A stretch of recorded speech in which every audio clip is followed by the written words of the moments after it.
अस्सलाम वालेकुम। Live with Adil Shahzeb के साथ मैं हूं आपका मेजबान। पाकिस्तान ने ईरान की बिला इश्तियाल जारियत का 48 घंटे से भी कम वक्त में जवाब देते हुए आज अली सुबह ईरानी सूबे सिस्तान और बलूचिस्तान में पाकिस्तान से एलिजिडली मफरूर दहशतगर्दों के ठिकानों पर हमला किया, जिसमें पाकिस्तान में दहशतगर्दी में मुलविस मुतअद्दिद लोग जो थे वो मारे गए।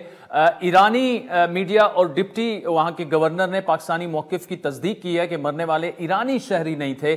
ISPR के बकौल ईरान में इंटेलिजेंस की बुनियाद पर किए गए ऑपरेशन के दौरान BLA और BLF के दहशतगर्दों के जेर इस्तेमाल ठिकानों को निशाना बनाया गया। ये दहशतगर्द पाकिस्तान में दहशतगर्द कार्रवाइयों में मुलविस थे।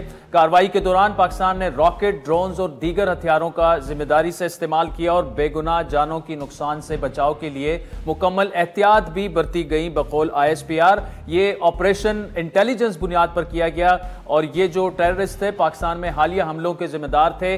निशाना बनाए गए ठिकाने इस्तेमाल करने वाले दहशतगर्दों में दोस्ता उर्फ चेयरमैन, बजर उर्फ सौगात, साहिल उर्फ शफक, असगर उर्फ बिशाम और वजीर उर्फ वजी समेत दीगर शामिल हैं। अब वजारत खारजा के मुताबिक गुज़श्ता कुछ सालों के दौरान पाकिस्तान ईरान के साथ अपने राब्तों में पाकिस्तानी निजात दहशतगर्दों जो खुद को सरमचार कहते हैं, ईरान के अंदर हुकूमती अमलदारी से बाहर इलाकों में महफूज ठिकानों के बारे में अपनी तशवीश से मुसलसल आगाह करता रहा है।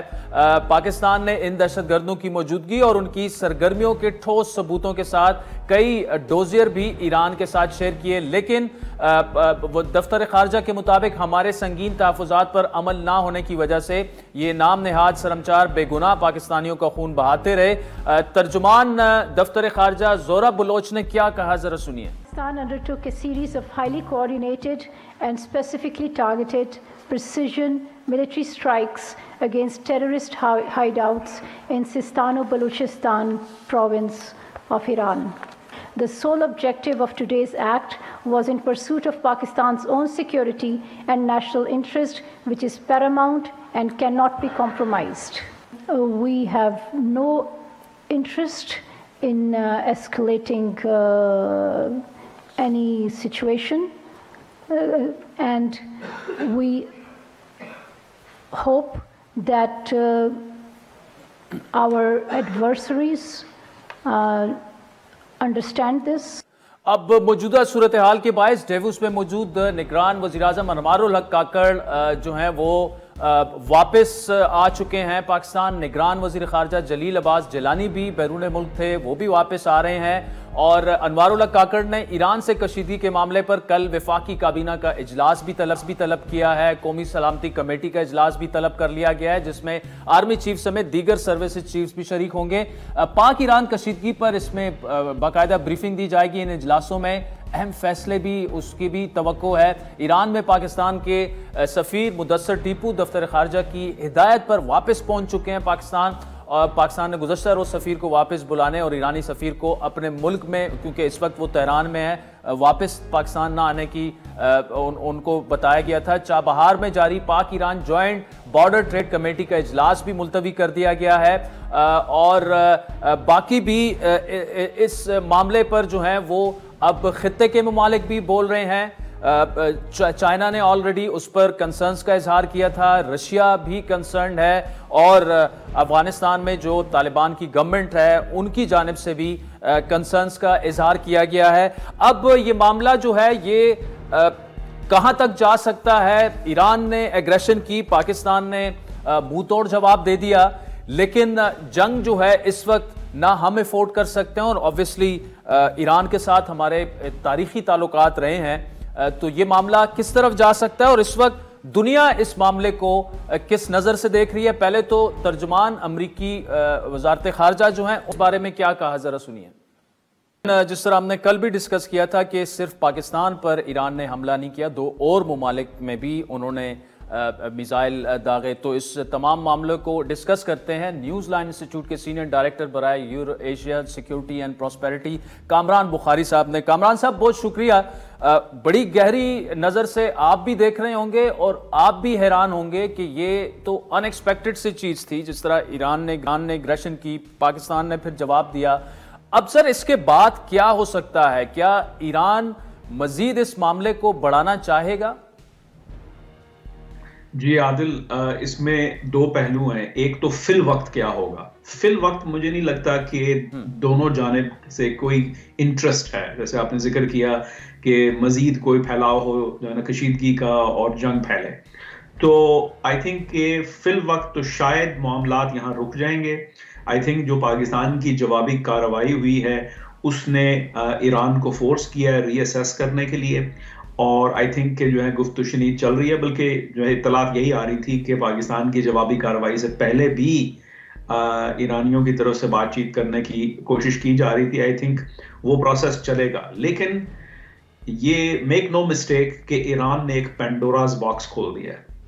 ये मामला आज तो शायद यहाँ पर थोड़ी देर के लिए रुक जाए, लेकिन जो मतलब अनकरीब मुस्तकबिल में लॉन्गर टर्म में जो चीज मुझे नजर आ रही है वो ये है कि ये अब एक दरवाजा खुल गया है और इस बॉर्डर पे भी अब कशीदगी होगी। अब पाकिस्तान को अपने जो रिसोर्सेज हैं, वसाइल हैं मिलिट्री, वो उनको डिप्लॉय करने पड़ेंगे लॉन्ग टर्म के लिए। इसी तरीके से ईरान जो कि एक बहुत जारहाना तरीके से इंग्रेस कर रहा है मशरिक वस्ता में, वहां से उसको थोड़े से अपने रिसोर्सेज इस बॉर्डर पे लगाने होंगे। और मुझे हैरत नहीं होगी कि अगर यहाँ पर जो है वो जिस तरह एलओसी में कई दिहाइयों से हम देखते आ रहे हैं, आजकल तो जो है वहाँ हालात ठीक हैं, लेकिन माजी जो है ना करीब में जो है वहाँ पे कशीदगी रही, फायरिंग होती थी। आई थिंक वो सिलसिला शुरू हो चुका है। वो सिलसिला हमें जो है ना नजर आएगा आने वाले सालों में, क्योंकि ये अब एक मिसट्रस्ट है, क्योंकि ईरान जो है वो has run up against a wall, और जाहिर है अब उसको भी होगा कि हाँ भाई जो है मैंने हरकत कर ली है, अब क्या अमेरिका इसमें छलांग मारेगा, पाकिस्तान अमेरिका जो है कोई कोऑर्डिनेट करेंगे, अलाइन करेंगे, सऊदीज क्या करेंगे, यूएई क्या करेगा, टर्की क्या करेगा, ये तो वो भी सोच रहे हैं। और फिर ये कि पाकिस्तान तो चूंकि ईरान एक अनस्टेबल तरीके से बिहेव कर रहा है, तो पाकिस्तान को तो तैयार रहने की जरूरत है। सो आई थिंक दोनों के इंपेरेटिव जो हैं वो लॉन्गर टर्म जो है एक दूसरे के साथ हॉस्टिलिटीज की तरफ जा रहे हैं। अच्छा कामरान साहब, देखें सिर्फ अटैक पाकिस्तान पे नहीं हुआ, सीरिया और इराक पे भी हुआ, और ये सब कुछ जो है मिड ईस्ट से ही जुड़ा है, जो फलस्तीन और इसराइल का जो कॉन्फ्लिक्ट है। अब इससे जो भी ईरान अचीव करना चाह रहा था, ऑब्वियसली बहुत सारी चीजें जो हैं वो बैकफायर कर चुकी हैं ईरान के लिए, लेकिन ईरान एक ऐसे वक्त में जब वो दुनिया में आइसोलेशन का शिकार था, तो पाकिस्तान फिर भी ईरान के साथ खड़ा रहा। ऐसा क्या हो सकता है, और जो उनका दावा है कि जी ये तो मतलब ये इसराइल से जोड़ रहे हैं, जो उन्होंने यहां पर दावा कर रहे हैं कि जिन लोगों को मारा, तो इसको थोड़ा सा एनालाइज कीजिएगा प्लीज।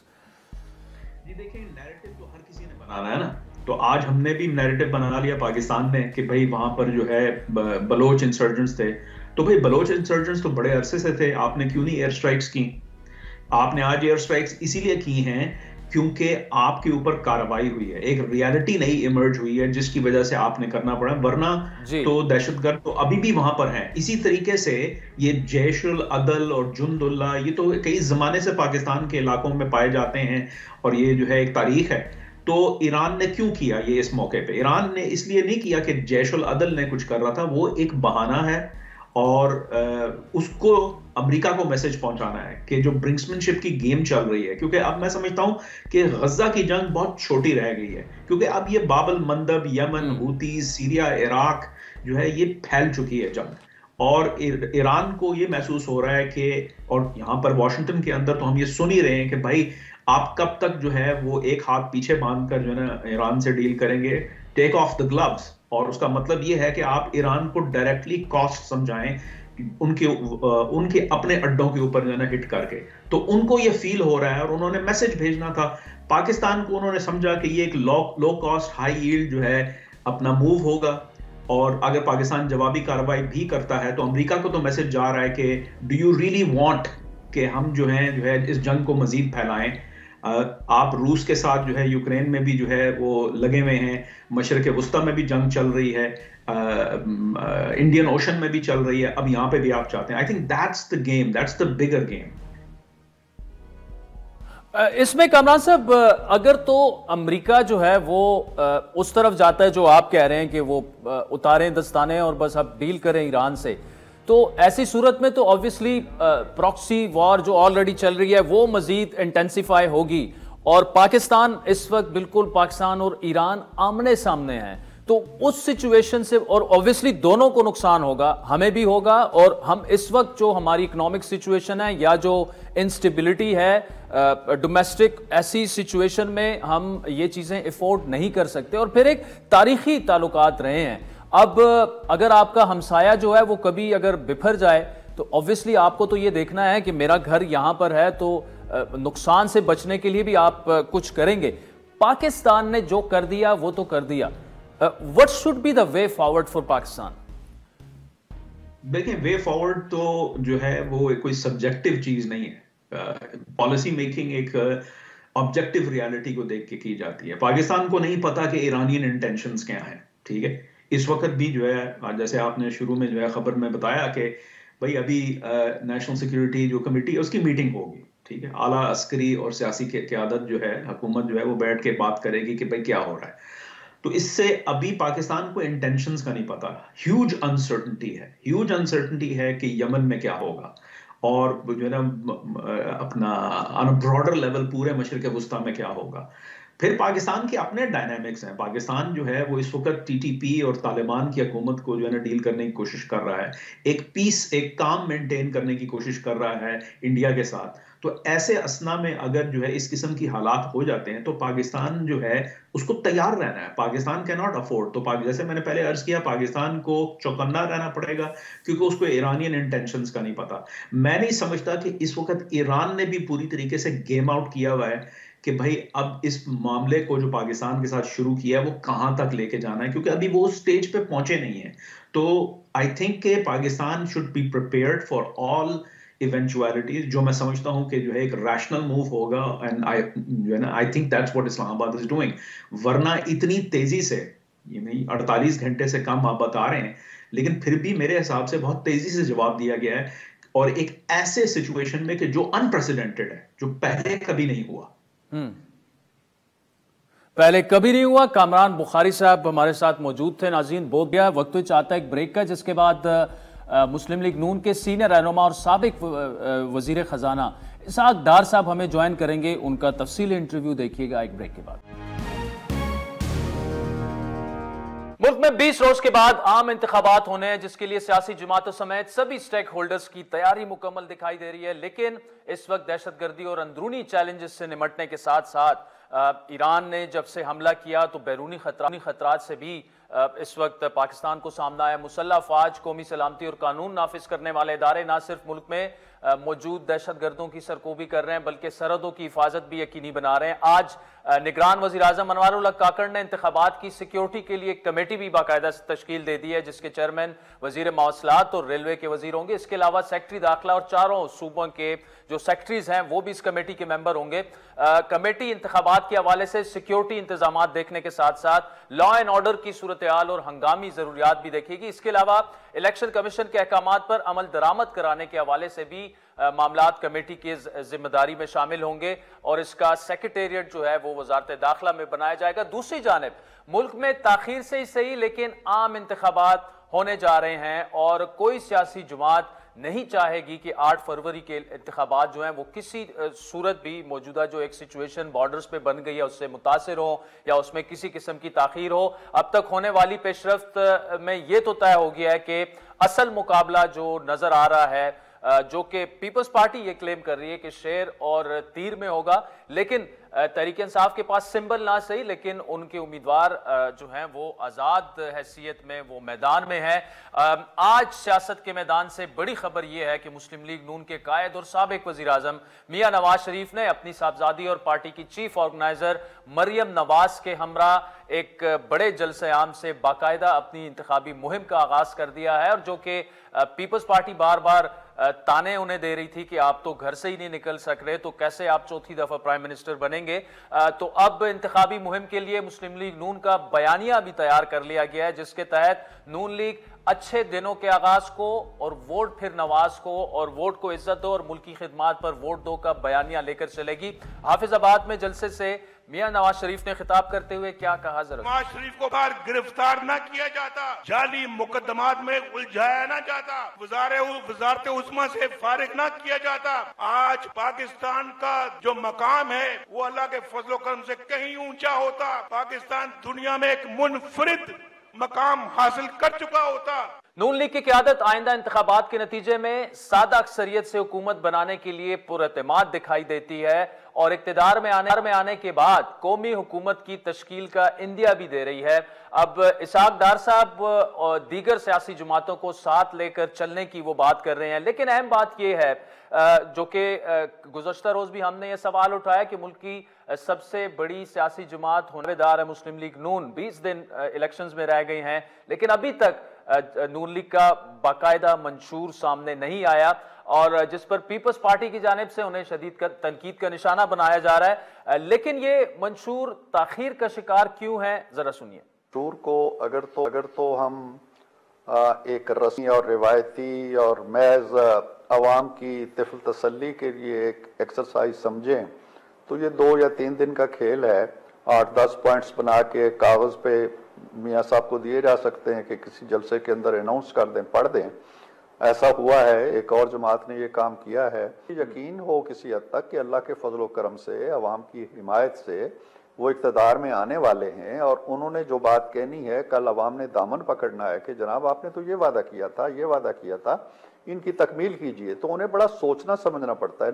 दूसरी जानिब पीपल्स पार्टी के चेयरमैन बिलावल भुट्टो जो हैं वो जब से उन्होंने अपनी मुहिम शुरू की है तो वो मुस्लिम लीग नून उनके निशाने पर है। ऑल्दो 16 महीने जो है वो इक़्तिदार में इकट्ठे रहे, इकट्ठे मुस्लिम लीग नून के साथ उन्होंने गवर्नमेंट की, लेकिन उस वक्त की ज़्यादातर जिम्मेदारी जो है वो नून लीग के हिस्से में वो डाल रहे हैं। लेकिन आज डॉन न्यूज़ के प्रोग्राम में बिलावल भुट्टो से जब सवाल किया गया कि आप वज़ीर आज़म बनते हैं तो वज़ीर ख़जाना किसको बनाएंगे, तो उनका कहना था कि कोई भी वज़ीर ख़जाना बने, लेकिन पूरा पाकिस्तान इत्तेफाक करता है बिलावल भुट्टो के बकौल के नो मोर इसहाक डार।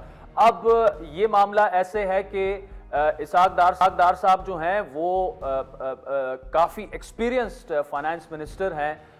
इस तरह की तनकीद जो है इसका वो क्या जवाब देंगे, और जो नवाज शरीफ साहब के बारे में बार बार पीपल्स पार्टी एक बात कर रही है लेकिन नून लीग की जानिब रिस्ट्रेन का मुजाहरा किया जा रहा है, क्या ये पॉलिटिकल पोजीशनिंग है पीपल्स पार्टी की या इन दो बड़ी सियासी जमातों के मामलात जो हैं वो वाकई ऐसे हैं? तो हमारे आज खुसूसी मेहमान है जनाब इसहाक डार साहब। इसहाक डार साहब, thank you so much for joining us. Sir, सियासत पे भी आएंगे, लेकिन ईरानियन एग्रेशन, जिस तरह पाकिस्तान की सालमियत पर हमला, फिर पाकिस्तान ने जिस तरह मुंह तोड़ जवाब दिया, डार साहब क्या देख रहे हैं, कैसे चैलेंजेस का सामना करना पड़ सकता है पाकिस्तान को मौजूदा सिचुएशन में?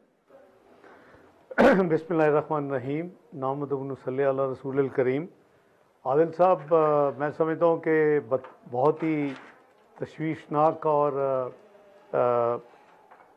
काबिल मज़म्मत एक वाक़या हुआ है, क्योंकि बहुत ही करीबी हमारे ताल्लुकात हैं।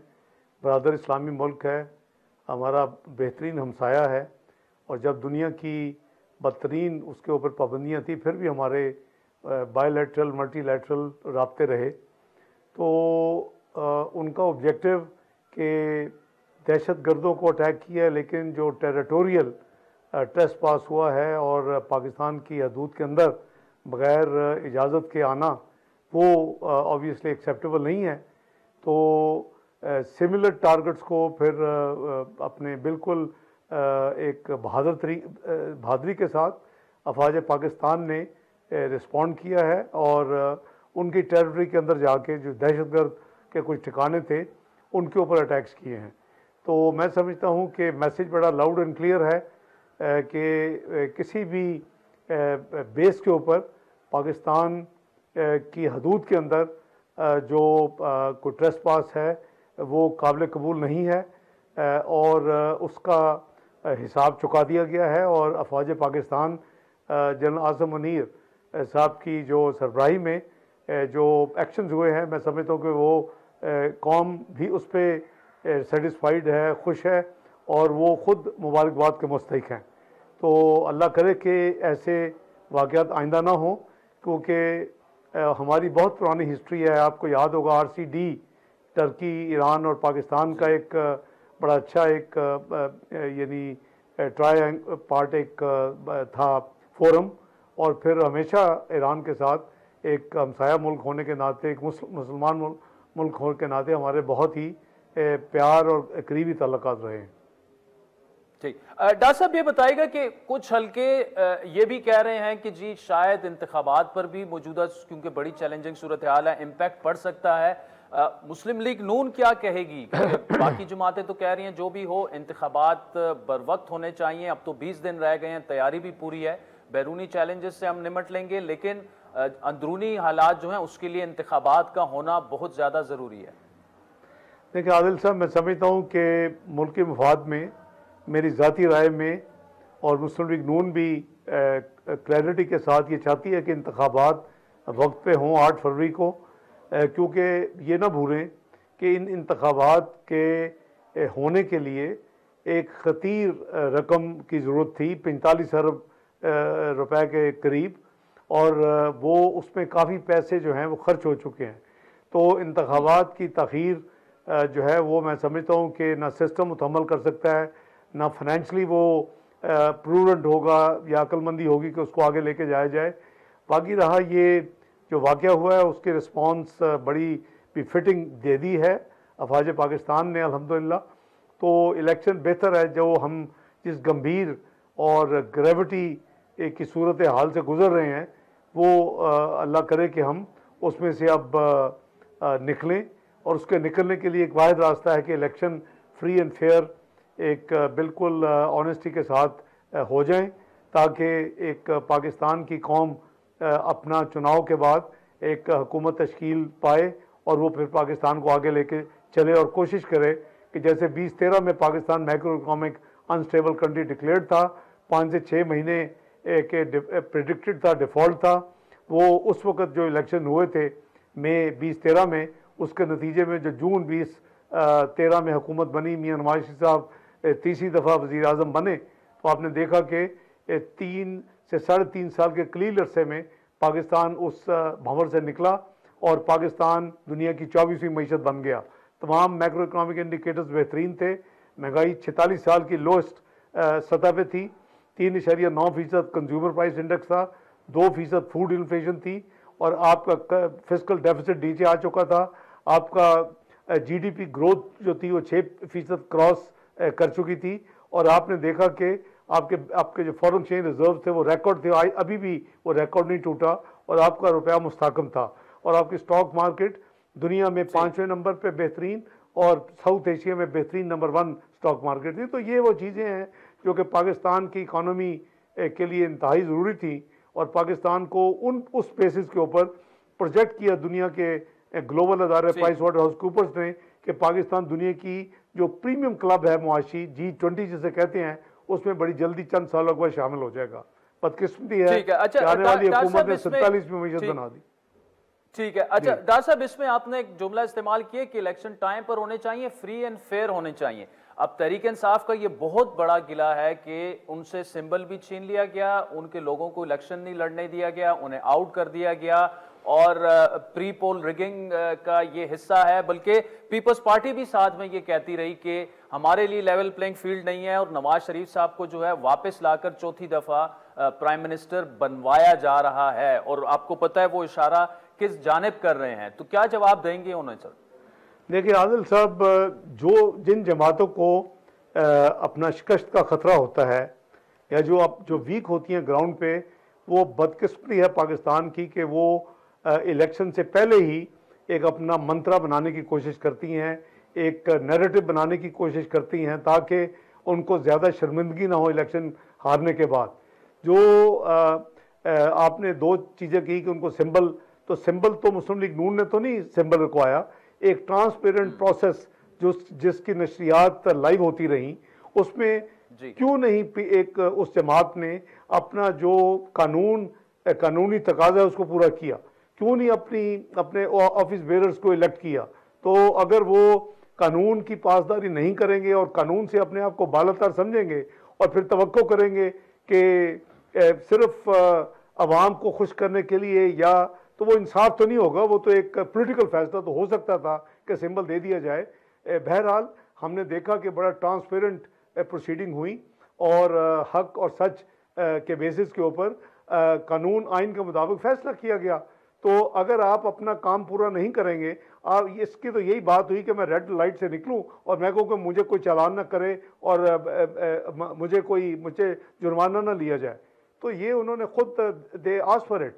तो अगर है तो बाकी जो आप फरमा रहे हैं कि लेवल प्लेइंग फील्ड ही मिली, वो मैं समझता हूँ कि लेवल प्लेइंग फील्ड हर एक के लिए। मैं नहीं समझता कि कोई ऐसे शवाहिद हैं, अगर शवाहिद है तो वो कौम को पेश करें। तो ये कहना कि मियां नवाज शरीफ को वापस ला के चौथी दफा वजीर आजम बनवाया जा रहा है, तो ये हर एक का हक है। अगर मोहतरमा जिंदा होती, अल्लाह उनको गिरी के रहमत करें, तो वो तीसरी दफा वजीर आजम बनने के लिए वो तैयार थी। जो चार्ट ऑफ डेमोक्रेसी हमने उनसे नेगोशिएट किया था, वो जो जितनी हमारी ख्वाहिश थी कि ये 2 दफा जो जनरल मुशर्रफ पाबंदी लगा गए थे, 2 दफा ज्यादा वजीर आजम नहीं बन सकते, वो हमसे ज्यादा कीन थी। तो हमने वो कॉन्स्टिट्यूशन अमेंडमेंट की और हमने वो 2 दफा की पाबंदी को खत्म किया 18वीं तरमीम के जरिए। तो तीसरी दफा हो या चौथी तो हो या 5वीं, अवाम ने मुंतखब करना है। अगर अवाम मुस्लिम लीग नून को मुंतखब करेगी, अक्सरियत देगी, तो मुस्लिम लीग नून के वजीर आजम जो बनेंगे वो हमारे उम्मीदवार मियां मोहम्मद नवाज शरीफ हैं।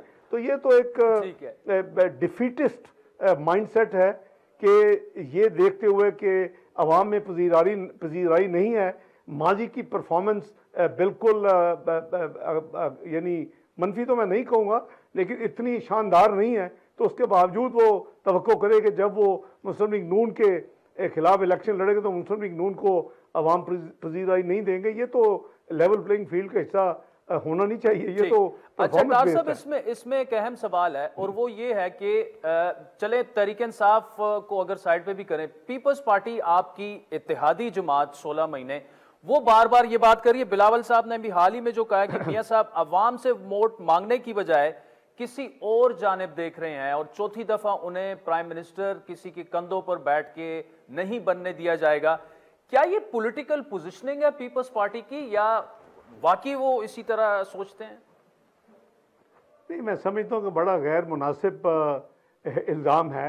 16 महीने हमारी घी शक्कर वाला रिलेशनशिप रहा और मियां शहबाज शरीफ साहब ने बड़ी महारत के साथ तमाम अपने इत्तेहादी जमातों को साथ लेके चले, जिसमें सबसे बड़ी जमात पीपल्स पार्टी थी। और मैं उस ब्लेम गेम में नहीं पढ़ना चाहता, ना ये मुनासिब है, लेकिन अफसोस है कि वो कुछ सियासी अपनी कह लें कि गेन के लिए और आवाम को इस तरह की एक इम्प्रेशन देने के लिए इस तरह के जो बयान देते हैं वो मुनासिब नहीं है। इलेक्शन अल्लाह की तरफ से है, जीत हार अल्लाह की तरफ से है, लेकिन सच और हक जो है और जो सच्चाई है और जो बैकग्राउंड है, जो पीडीएम में पार्टनरशिप है, वो उससे बरी ज़बानी हो सकते। तो इसलिए मैं समझता हूँ कि ये इस गिमिक को, पॉलिटिकल गिमिक को पॉलिटिक्स के लिए इस्तेमाल ना कर तो बेहतर है। नाज़रीन, इसहाक डार साहब हमारे साथ मौजूद है, लेकिन वक्त चाहता है एक ब्रेक। वेलकम बैक नाज़रीन। साबिक वजीर खजाना और नून लीग के सीनियर रहनुमा सेनेटर इसहाक डार साहब हमारे साथ मौजूद हैं। बिलावल साहब ने आज इंटरव्यू दिया डॉन न्यूज को, जिसमें उनसे सवाल हुआ कि अगर आप प्राइम मिनिस्टर बन जाते हैं तो फाइनेंस मिनिस्टर जो है वो कौन होगा आपका। तो उन्होंने कहा कि जो भी हो, लेकिन पूरा मुल्क इस पर इत्तेफाक करता है कि नो मोर इसहाक डार।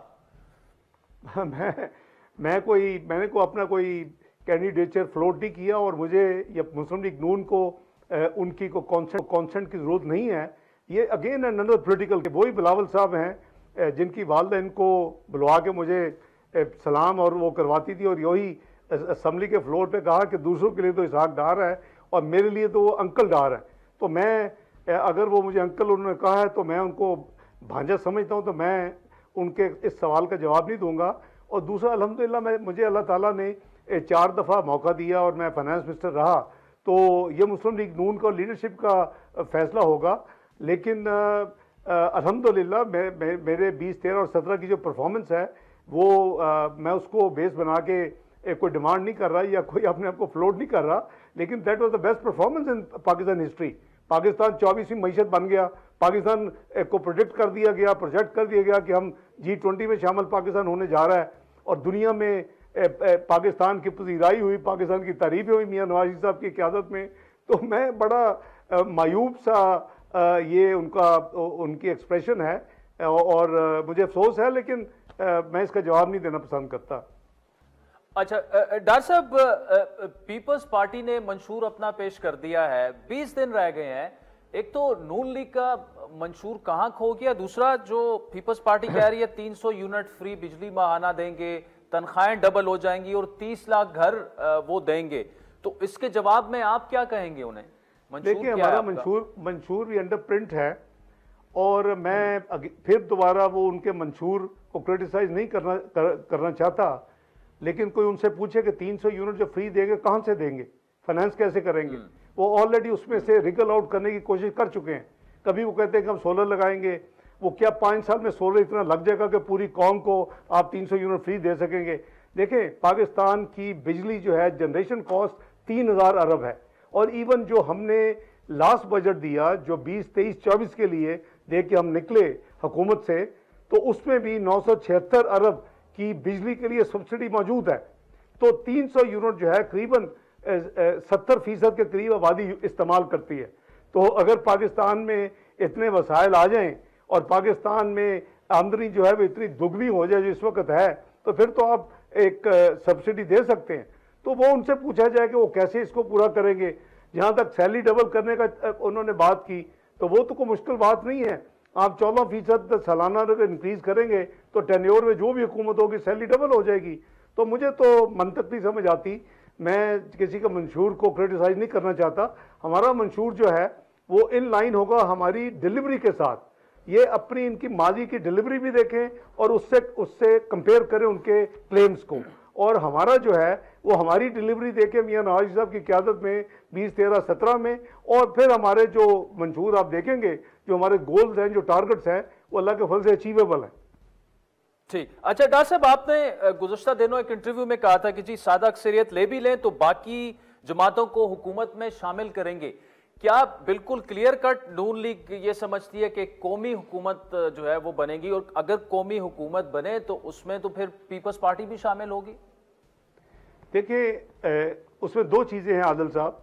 एक तो ये है कि अल्लाह करे कि हमें अवाम जो है अल्लाह ताला के फजल करम सादी अक्सरियत दे, क्योंकि उसके बगैर एक फ्रजाइल हुकूमत जैसे PDM की हुकूमत थी वो शायद मुनासिब नहीं है, और वो फिर अपना जो काम करना चाहिए और जो मजबूती के साथ जो मुश्किल फैसले करने चाहिए, आपके प्राइवेटाइजेशन के मंसूबे हैं, आपके loss making state owned enterprises हैं, हमने एक पाकिस्तान सॉवरन वेल्थ बनाया, उसके नीचे सब फंड बनने चाहिए एग्रीकल्चर, IT और मिनरल्स के लिए। ये सारी चीज़ें फिर एक मखलूत हुकूमत में वो मुश्किल हो जाती हैं। लेकिन हैविंग सेड दैट, मियां नवाज शरीफ साहब ने बड़ा क्लैरिटी के साथ 21 अक्टूबर को मीनार पाकिस्तान में अपनी पहली तकरीर वापसी के बाद जो की, उन्होंने कहा कि हम चाहेंगे कि हम तमाम जमातों को साथ लेके चलें, क्योंकि इस वक्त जो गंभीर मसाइल हैं मुआशी पाकिस्तान के, वो 2013 से भी बहुत साइज में बहुत बड़े हैं।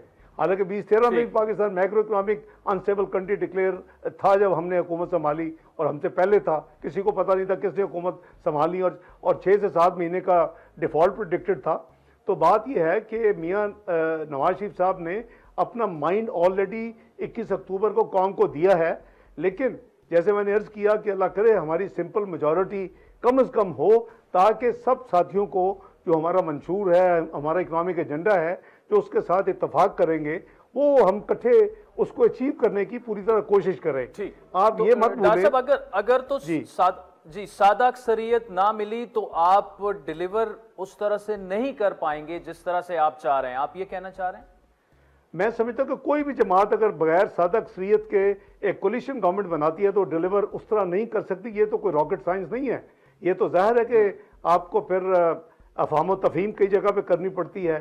और देखें, हमारी ऑलमोस्ट 2/3 थी 2013 में, और आप देखें कि हमने उसके बावजूद चार्टर ऑफ इकोनॉमी पे डे यानी 1 या डे 5 कह लें, 7 तारीख को हमने हल्फ लिया, 5 को मियां नवाज शरीफ साहब ने लिया, 12 जून को हमने बजट पेश किया, क्या रिक्वेस्ट की कि आओ मिल के चार्ट ऑफ इकोनॉमी बना ले, एक रोड मैप बना ले मुआशी, जिस पे हम कोई भी कोई टाल मटोल ना करे, कोई उसमें को कॉम्प्रोमाइज़ ना करे, जो भी जिसको हुकूमत मिले अल्लाह दे, ताकि हम एक रोड मैप। लेकिन कोई उस वक्त किसी ने नहीं सुनी। हम मीडियम टर्म बजट फ्रेमवर्क भी देते रहे, 2013 में 13-16 का दिया, 2014 में 14-17 का दिया, इवन 2017 में 2017-20 का दिया। तो बात यह है कि ये मुल्क की ज़रूरत है और मईशत के साथ सियासत नहीं करनी चाहिए, और ये तमाम लोग, तमाम पॉलिटिकल पार्टीज रिजॉल्व करें कि हम मईशत का जो है हमारा सबका रोड मैप कैटेगोरिकली अगर एक हो सके, अगर चार्टर बन जाए तो नथिंग लाइक दिस। नाज़रीन, वक्त तो चाहता है एक ब्रेक का, जिसके बाद सेनेटर इसहाक डार साहब से गुफ्तगू जारी रखें।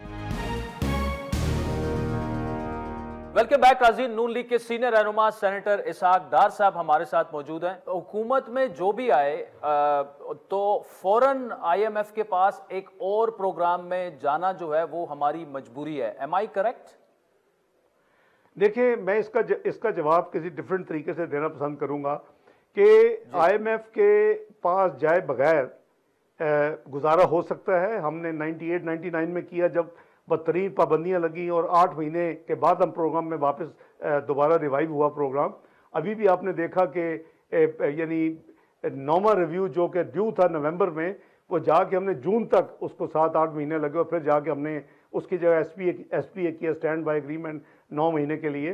तो बात यह है कि उसके बगैर, लेकिन तकालीफ बहुत है। उसकी वजह है कि IMF को इस वक्त ग्लोबल फाइनेंशियल कम्युनिटी ने एक हेल्थ डॉक्टर मान चुके हैं, और जब तक वो नॉड नहीं देते तो आपके साथ world bank, IFC, Asian development bank, Asia infrastructure investment bank China का, ये आपसे भी डील नहीं करते। और हमने देखा कि जो पिछले 16 महीने हुकूमत रही PDM की, इवन आपके दोस्त ममालिक भी कहते जरा IMF जरा मेहरबानी करें जी, वो आप अपना रिव्यू करवा लें, हम सपोर्ट के लिए तैयार हैं।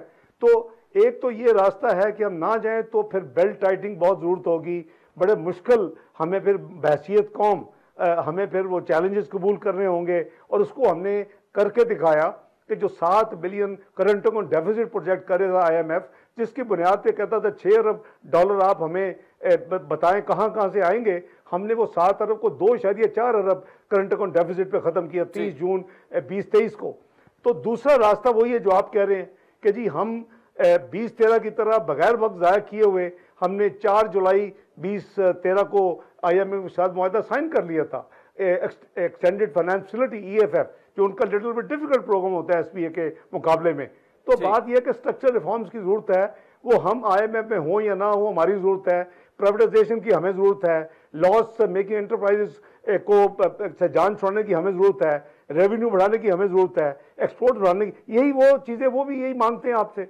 तो बात यह है कि उन चीज़ों के लिए जो स्ट्रक्चरल रिफॉर्म्स है वो तो पाकिस्तान की जरूरत है। अब प्रोग्राम में जाना या ना जाना वो ऑब्वियसली जो नई हुकूमत होगी और जो वजीर आजम होंगे वो फैसला करेंगे, और मियां नवाज शरीफ साहब मुस्लिम लीग नून को मिलती है तो वो अपनी काबीना से मुशावरत के साथ फैसला करेंगे।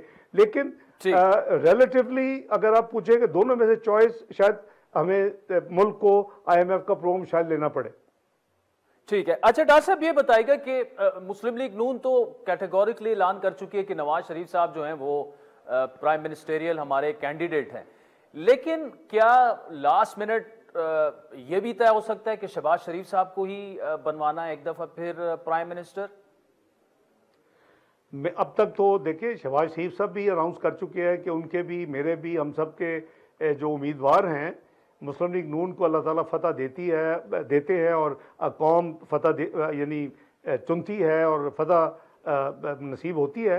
तो फिर ऑब्वियसली हमारे तो जो कैंडिडेट हैं जो वज़ीर आज़म के, वो मियां मोहम्मद नवाज शरीफ हैं।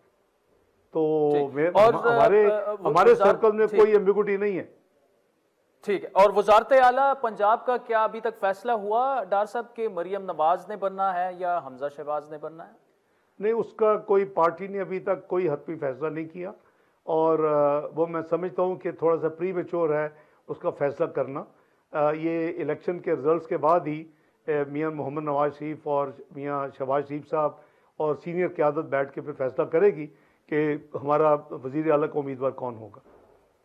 अच्छा डॉक्टर साहब, आखिर में जो टिकट्स की तकसीम रही, बड़ा एक लंबा प्रोसेस आप लोगों ने चलाया और 4-4, 5-5 उम्मीदवार थे एक हलके से, लेकिन आपके ऐसे लोग जिस तरह तलाल चौधरी या दानियाल अजीज को टिकट ना मिलना, उससे एक इम्प्रेशन ये गया कि देखें ये दोनों नाहली उन्होंने बर्दाश्त की नवाज शरीफ साहब के लिए। फिर जो जिस तरह सरवर खान के मुकाबले में उम्मीदवार का ना लाना, तो काफी तनकीद हुई। ये फैसले क्या किसी दबाव के नतीजे में किए गए या नवाज शरीफ साहब के ही फैसले हैं? देखिए, एक तो ये था कि हमारे जो उम्मीदवार थे, जैसे आपने फरमाया कि 2200 उम्मीदवार थे जिन्होंने एप्लीकेशंस दी पार्टी को। कुछ ने अपने नेशनल असम्बली के लिए दी, कुछ ने सूबाई असम्बलियों के लिए दी, और बड़ा एग्जॉस्टिव एक्सरसाइज मियां नवाज शरीफ साहब की क़यादत में हुई। 37 रुकनी हमारी सेंट्रल पार्लियामेंट्री बोर्ड था जिसने वो किया, और उनके व्यूज़, उनकी नोटिंग, उनके इंटरव्यूज़ के बाद फिर एक हफ्ता पूरा इस पर मुख्तस किया गया कि यानी जो कायद है मियां मोहम्मद नवाज शरीफ और सदर, उनकी क़यादत में फिर फैसले हुए कि किन को टिकटें मिलनी चाहिए। नंबर 1 ये हमारा प्रोसेस था जनरली।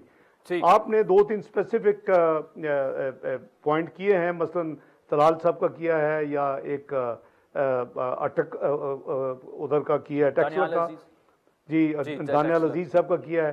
तो बात यह है कि कुछ वक्त दुनिया में या इंडिविजुअली भी और मुल्कों में भी और पार्टीज में भी और पॉलिटिक्स में भी कुछ लम्हात आते हैं जहां एक बड़े पॉजिटिव ऑब्जेक्टिव के लिए, एक बड़े ईवल को किल करने के लिए आपको छोटी कंप्रोमाइजेस करनी पड़ती हैं। तो हमने बिल्कुल वो कुछ कंप्रोमाइजेस की, और चूंकि, और दूसरा ये है कि मेरिट पे कहते हैं कि सबसे बड़ा मेरिट है आपकी कमिटमेंट और ज़बान। तो अगर आपने वोट ऑफ कॉन्फिडेंस या वोट ऑफ नो कॉन्फिडेंस में कोई कमिटमेंट्स की हैं तो वो महल पूरी करना जिम्मेदारी है सबकी। तो मेरा वो ऐसी, लेकिन बहुत थोड़ी एक्सेप्शन है। अगर आप देखेंगे तो आप उंगलियों पर गिन सकते हैं, मुल्क में 1000 नशिस्तें से ज्यादा होंगी नेशनल असम्बली और प्रोविंशियल असम्बलीज की, 1000 करीबन 80 के करीब है। और आप देखेंगे कि हार्डली अगर ऐसे को जो वाकई आपने 3-4 पॉइंट किए तो वो 1 दर्जन से शायद इसके इर्द गिर्द घूमेंगे।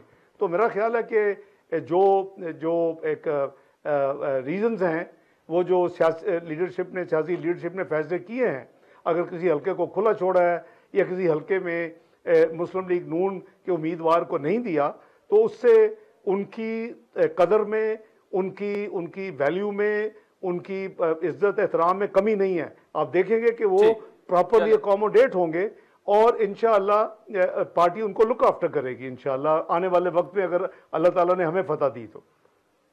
सेनेटर इसहाक डार साहब, बहुत बहुत शुक्रिया, thank you so much for joining us. नाज़रीन, आज के प्रोग्राम पर फीडबैक जरूर दीजिएगा। हमारा ट्विटर हैंडल है @आदिल शाहज़ेब। इजाजत दीजिए, खुदा हाफिज़।